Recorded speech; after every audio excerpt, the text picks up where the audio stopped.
Shalom saudara-saudara yang dikasihi Tuhan Yesus Kristus. Selamat pagi, selamat berjumpa dalam renungan pada pagi hari ini. Selamat beraktivitas dan selamat melayani Tuhan. Kita bersyukur karena kemurahan Tuhan.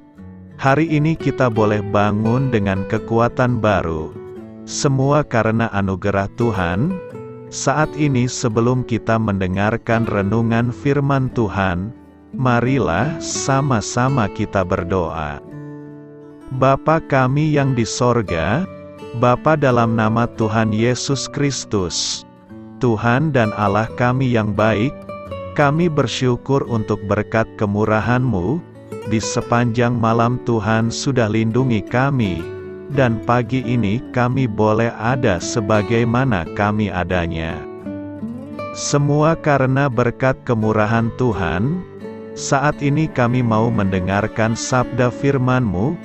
Jamah hati kami Tuhan, berikan pengertian yang baru, untuk kami memahami firman-Mu dan taat melakukan kehendak-Mu.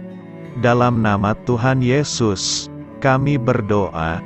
Haleluya. Amin.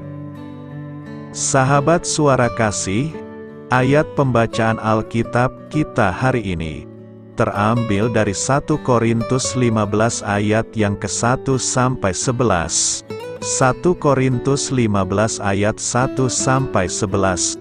Dan sekarang, saudara-saudara, aku mau mengingatkan kamu kepada Injil yang aku beritakan kepadamu, dan yang kamu terima, dan yang di dalamnya kamu teguh berdiri.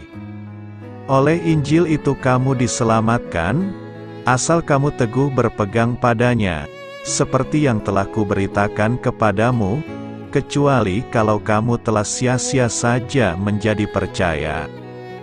Sebab yang sangat penting telah kusampaikan kepadamu, yaitu apa yang telah kuterima sendiri, ialah bahwa Kristus telah mati karena dosa-dosa kita, sesuai dengan kitab suci.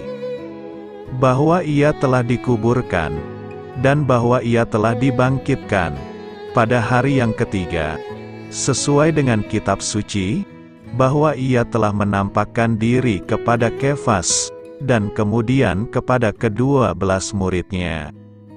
Sesudah itu, Ia menampakkan diri kepada lebih dari 500 saudara sekaligus. Kebanyakan dari mereka masih hidup sampai sekarang, tetapi beberapa di antaranya telah meninggal. Selanjutnya Ia menampakkan diri kepada Yakobus, kemudian kepada semua rasul, dan yang paling akhir dari semuanya, Ia menampakkan diri juga kepadaku, sama seperti kepada anak yang lahir sebelum waktunya. Karena aku adalah yang paling hina dari semua rasul, bahkan tidak layak disebut rasul, sebab aku telah menganiaya jemaat Allah. Tetapi karena kasih karunia Allah, aku adalah sebagaimana aku ada sekarang, dan kasih karunia yang dianugerahkannya kepadaku tidak sia-sia. Sebaliknya aku telah bekerja lebih keras daripada mereka semua. Tetapi bukannya aku, melainkan kasih karunia Allah yang menyertai aku. Sebab itu, baik aku, maupun mereka, demikianlah kami mengajar, dan demikianlah kamu menjadi percaya. Sahabat suara kasih, ayat emas renungan kita hari ini adalah 1 Korintus 15 ayat 9-10. Karena aku adalah yang paling hina dari semua rasul, bahkan tidak layak disebut rasul, sebab aku telah menganiaya jemaat Allah. Tetapi karena kasih karunia Allah, aku adalah sebagaimana aku ada sekarang, dan kasih karunia yang dianugerahkannya kepadaku tidak sia-sia. Sebaliknya aku telah bekerja lebih keras daripada mereka semua. Tetapi bukannya aku, melainkan kasih karunia Allah yang menyertai aku. Judul renungan kita hari ini adalah Jangan Kehilangan Harapan, ditulis oleh Claudia Jessica. Sahabat Suara Kasih, saat mendekati akhir hidupnya, filsuf ateis Jean-Paul Sartre menyatakan, "Saya tidak merasa bahwa saya adalah sebuah kebetulan, setitik debu di alam semesta. Tetapi seseorang yang diharapkan, dipersiapkan, ditentukan sebelumnya. Singkatnya, makhluk yang hanya bisa ditempatkan oleh pencipta di sini, dan gagasan tentang tangan yang menciptakan ini mengacu pada Tuhan." Ini adalah perihal yang mengejutkan bagi Sartre, yang telah menghabiskan sebagian besar hidupnya dengan gigih membela ateisme. Setelah kematiannya, kekasih lamanya Simone de Beauvoir melakukan protes dengan mengatakan, bagaimana jika seseorang menjelaskan tindakan pikun seorang pengkhianat? Bagi Sartre, perubahan hati bertentangan dengan hampir semua hal yang pernah dia dukung dalam hidupnya. Dan sementara dia kemungkinan besar tidak memeluk Kristus sebelum kematiannya, siapa yang dapat menyangkal bahwa dia telah mulai melihat terang?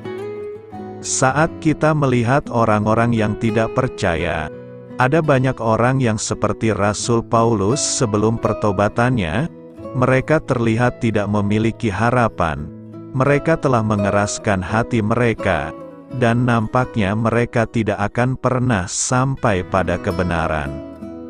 Namun sama seperti Paulus, kita tidak boleh kehilangan harapan, agar mereka dapat melihat terang Yesus. Sahabat Suara Kasih, jangan menyerah pada siapapun, tetap berdoa dan bagikan kebenaran tentang Kristus. Percaya bahwa Tuhan dapat melembutkan hati yang paling keras sekalipun. Marilah kita renungkan, tantanglah diri Anda, mintalah kepada Tuhan untuk memberikan seorang yang tidak percaya pada Tuhan Yesus, dengan hati yang paling keras, dan Anda tidak akan pernah putus asa, dan berharap pada akhirnya mereka dapat melihat terang Kristus. Amin. Tuhan Yesus memberkati. Sahabat Suara Kasih, demikianlah renungan firman Tuhan pada pagi hari ini. Semoga menjadi berkat bagi hidup kita, dan sebelum kita memulai segala aktivitas kita di pagi hari ini, marilah kita berdoa. Bapa kami yang di sorga, Bapa di dalam nama Tuhan Yesus Kristus, terima kasih Bapa, karena Engkau sudah menjadi Allah bagi kami. Kami juga bersyukur Bapa, untuk pertolongan-Mu, penyertaan-Mu, dan atas berkat-Mu di dalam kehidupan kami.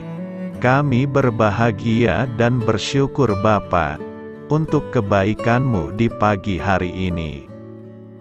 Tak berkesudahan kasih setia-Mu, tak habis-habisnya rahmat-Mu, selalu baru setiap pagi. Besar kesetiaan-Mu di dalam hidup kami. Terima kasih untuk firman-Mu. Pada pagi hari ini ya Bapa, kami mau belajar dan terus belajar tentang firman-Mu. Firman-Mu yang menguatkan dan meneguhkan iman percaya kami. Firman-Mu yang mengubahkan kehidupan kami. Kami mau berjalan bersama dengan Engkau di sepanjang kehidupan kami Bapa, agar kami tidak tersesat di dalam dunia ini. Terima kasih Bapa, buat kesempatan dan nafas kehidupan yang masih Engkau berikan. Kami mau memakai kehidupan kami untuk hormat dan kemuliaan nama-Mu. Segala pergumulan dan masalah hidup kami serahkan di dalam tangan-Mu.